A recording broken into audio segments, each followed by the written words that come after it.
Assalamualaikum warahmatullahi wabarakatuh. Bismillahirrahmanirrahim. Alhamdulillahirabbil alamin. Wassalatu wassalamu ala asyrafil anbiya wal mursalin Sayyidina Muhammadin wa ala alihi wa sahbihi ajma'in, amma ba'du.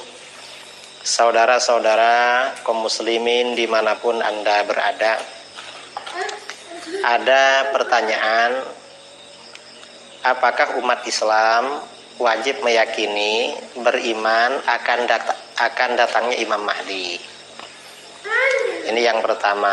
Yang kedua, benarkah pernyataan sebagian orang bahwa Imam Mahdi sudah lahir dan muncul di Indonesia saat ini? Ini yang akan kita bahas. Pertama, umat Islam memang wajib meyakini dan beriman tentang akan datangnya Imam Mahdi. Dan banyak para ulama kita yang menulis kitab-kitab khusus membicarakan tentang Imam Mahdi. Salah satunya ulama kontemporer, ulama modern yang wafat kira-kira 30 tahun yang lalu, yaitu As-Sayyid Abdullah bin Muhammad bin As-Siddiq Al-Ghumari Al-Hasani. Beliau punya kitab berjudul Al-Mahdi Al-Muntazar. Dalam kitab ini, Al-Mahdi Al-Muntazar, beliau mengatakan di bagian awalnya, ya, wa hadza kitabun abtaltu fihi za'ma man ankara ahadits al-Mahdi al-Muntazar. Ini adalah kitab di dalamnya aku batalkan asumsi orang yang mengingkari hadis-hadis Imam Mahdi Al-Muntazar. Wa bayyantu annaha mutawatiratun. Dan aku jelaskan bahwa hadis-hadis tersebut adalah mutawatir. Wa munkiruha yu'tabaru mubtadi'an dhallan min jumlatil firaq al-mubtadi'ah ad-dhallah. Dan orang yang mengingkari hadis-hadis Imam Mahdi itu dianggap ahli bid'ah yang sesat, termasuk golongan kelompok-kelompok ahli bid'ah yang sesat. Nah, ini artinya apa? Umat Islam itu wajib meyakini akan datangnya Imam Mahdi di akhir zaman. Ini pertanyaan yang pertama. Lalu pertanyaan yang kedua, bagaimana dengan asumsi sebagian orang yang mengatakan bahwa gurunya yang sekarang lahir dan tinggal di Indonesia adalah Imam Mahdi? Jelas asumsi tersebut adalah salah.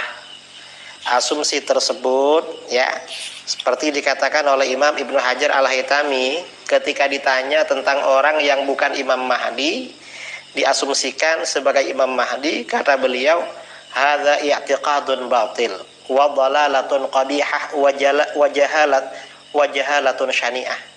Ini keyakinan yang batil, kesesatan yang buruk, dan kebodohan yang keji.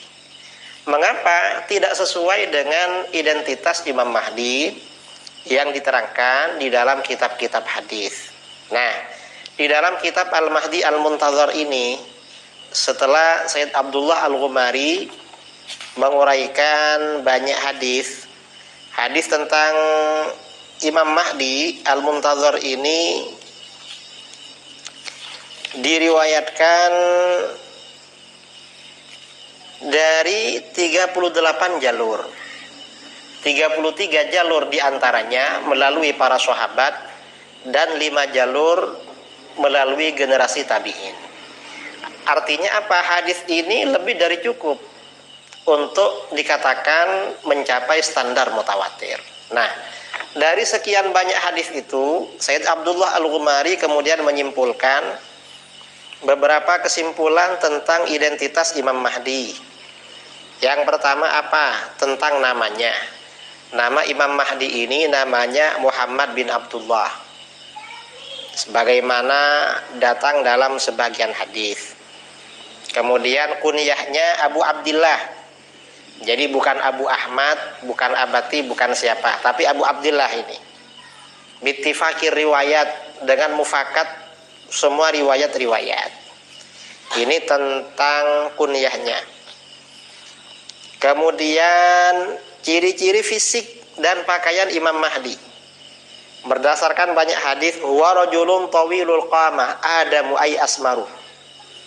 Imam Mahdi seorang laki-laki yang tinggi perawakannya, kulitnya sawo matang, wajhuhu kal kaukabid durri fil husni wal wada'ah. Wajahnya seperti bintang mutiara dalam ketampanan dan kebersihannya. Bersih ya. Jadi bukan agak hitam begitu, tapi tampan dan bersih wajahnya. Ajlal jabhah, dahinya lebar. Aknal amfi, hidungnya mancung. Akhalul ainain, kedua matanya hitam. Wasi'uhuma, dan luas, kedua matanya juga lebar. Azajjuh, kemudian beliau ini juga kecil, kedua alisnya dan panjang. Beliau juga ablaj. Ablaj ini artinya terpisah kedua alisnya. Kedua alisnya terpisah, tidak sambung. Fi khaddihil aiman khalun aswad, pada pipinya yang kanan ada tai lalat yang hitam. Kasul lihyah, jenggotnya juga tebal. Barraqus sanaya. Kemudian kalau berbicara mulutnya itu bersinar, artinya tampan indah begitu. Fi ihda katifaihi qit'atul lahmin sawda'a 'alaiha sya'run mujtami'un ka hayatil khatam. Pada salah satu kedua pundaknya ada sepotong daging hitam yang di situ ada rambut yang berkumpul seperti cincin. Rambut seperti cincin. Azyalul fakhidain, kedua pahanya itu renggang, artinya jauh ya antara kedua pahanya. Beliau memakai mantel berwarna putih dan pendek bulunya. Ini tentang ciri-ciri fisik Imam Mahdi. Kemudian tempat kelahiran dan tempat pembaiatannya. Imam Mahdi ini lahir di Madinah Al-Munawwarah. Jadi bukan lahir di Jawa, di Sumatera, di Malaysia, bukan. Lahirnya di Madinah Al-Munawwarah, tumbuh dan hidup di sana, bukan hidup di Indonesia. Dan sebelum dibaiat, wa qabla mubayatihi biqalil yahsulu qitalun kabir baina jaisy Sufyani wa ahlil Madinah inda Hajariz Zaid. Sebelum beliau dibaiat, terjadi peperangan besar antara tentaranya As-Sufyani dan penduduk Madinah di Ahjaruz Zaid. Wa takunul akibatu ala ahlil Madinah, dan penduduk Madinah waktu itu menderita kekalahan. Fayakhrujul Mahdi fi jama'atin haribina ila Makkah. Lalu Al-Mahdi keluar bersama sekelompok yang melarikan diri menuju Mekah. Tsumma ya'ti nasun min aqtarin syatta li mubayatihi. Lalu orang-orang dari berbagai penjuru datang untuk membaiat beliau. Fayastakhrijunahu min baitihi. Lalu mereka memaksa Imam Mahdi ini keluar dari rumahnya. Wa yubayyi'unahu bainar rukni wal maqam wa huwa karih. Dan orang-orang membaiat beliau di antara rukun Yamani dan maqam Ibrahim ya, di depan Ka'bah, dan beliau tidak mau sebenarnya. Gak suka beliau dibaiat, bukan berambisi jadi Imam Mahdi. Ini identitas Imam Mahdi yang sungguhan. Kemudian dijelaskan muddatu khilafatihi alaihissalam wa umruhu, masa khilafah beliau. Imam Mahdi ini akan memangku jabatan khilafah ketika berusia 40 tahun. Jadi khilafah beliau ini ketika usianya 40 tahun.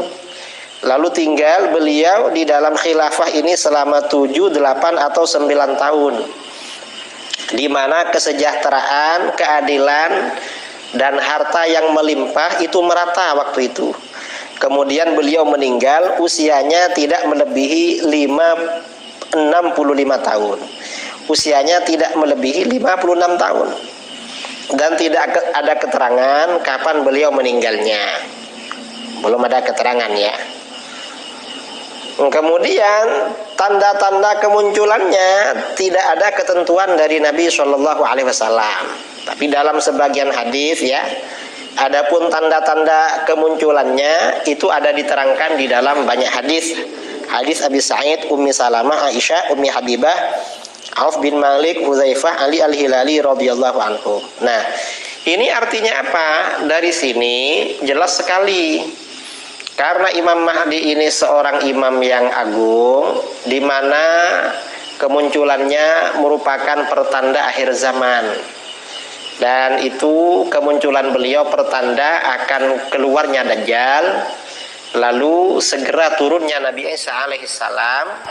Maka Imam Mahdi ini ciri-ciri fisiknya, kemudian tempat kelahirannya, ini jelas diterangkan di dalam kitab-kitab hadis, dan hadisnya mutawatir. Karenanya isu-isu yang mengatakan Imam Mahdi ada di Indonesia itu sama sekali tidak benar. Itu adalah asumsi yang fatal, kebodohan yang buruk sekali. Itu kesesatan yang nyata. Karenanya hati-hati. Dan kita umat Islam tetap wajib beriman pada kemunculannya Imam Mahdi. Nah, sekian tentang identitas Imam Mahdi ini yang perlu kita bicarakan agar jelas siapa Imam Mahdi yang sebenarnya. Minal aidin wal faizin, ya, masih ada suasana hari raya, kita ucapkan selamat hari raya Idul Fitri. Mohon maaf lahir dan batin. Assalamualaikum warahmatullahi wabarakatuh.